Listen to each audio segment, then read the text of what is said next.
teachers are a critical element in terms of increasing student achievement. In fact, you could change everything in a school. If you do not have excellent teachers in there, you are not going to make the needle move in the way that you want it to move.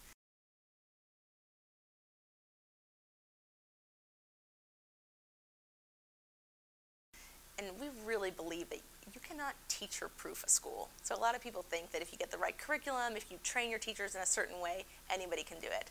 That is not the case. Teachers are our most precious resources. The job they do is incredibly hard, and having an outstanding teacher, research has actually shown that having an outstanding teacher for 3 years versus having a poor teacher for 3 years, you end up with a tremendous difference in terms of where the students, in their testing, in their outcomes, of where they end up. Of the teachers we bring in, they're mostly shortage area. So about 85% are teaching in critical shortage subject areas, and they're mostly teaching in Title I schools. 71% teach in Title I schools, which are the highest need schools.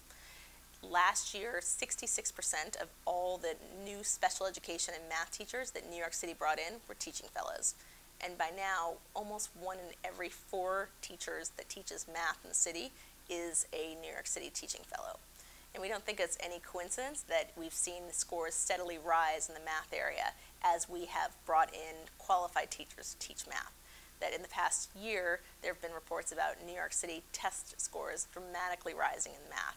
And when you look at where those gains have been, they're predominantly in Brooklyn and the Bronx, which is where we provide the most teachers. So there's a lot of talk about teacher shortages across the country, and we have a little bit of a different take on teacher shortages. First, when we first started working at TNTP, people would tell us, we're an urban district, nobody wants to work here. We are the last-ditch effort for somebody who can't get a job.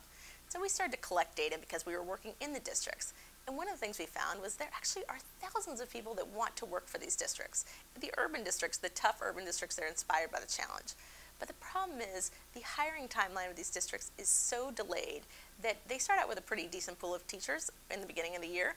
They go through sort of months and months and months because of bureaucracy and policy. They cannot hire until August for the coming September. So if you think about who is left in a pool in August to start teaching the following month, it's probably the only people who don't have any other options. So you start out with a pretty good pool when you weed down to the least attractive candidates. Therefore, even the best HR department couldn't overcome these types of things.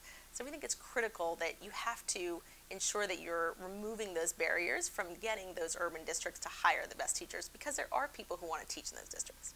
When we ask our teachers what's most important to them, or we ask them what keeps them in the classroom or why they stay, which to us is critically important because you can't have effective teaching unless you are retained in the classroom, it is always school leaders. It is about who is in charge of the school, the culture they set, and what they do for the teacher. So that is a critical pairing there.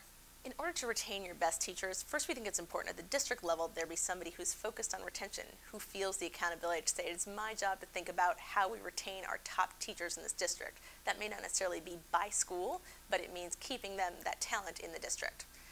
The second piece of that is that when we ask our teachers what would inspire them to leave or why they would leave their positions, it is all school level items. So a good retention strategy is to ensure that you have school level support. That means whether that is the principal, an assistant principal, an instructional leader, somebody who is focused on supporting those teachers and meeting their needs at the school level and who sees them on a regular basis. So an effective school needs to have an instructional leader. It doesn't necessarily need to be the principal. If it can be the principal, that's great. But if it's not the principal, it has to be clearly somebody else that is the instructional leader that is focused on instructional practice in that school. And then you need to make sure that you're managing your teams well. So if you're a large high school where you have assistant principals, the truth is a lot of your teachers don't ever see you as a principal. They interact with your APs. So you need to make sure those APs are managing and carrying your messages out just in the same way as you would.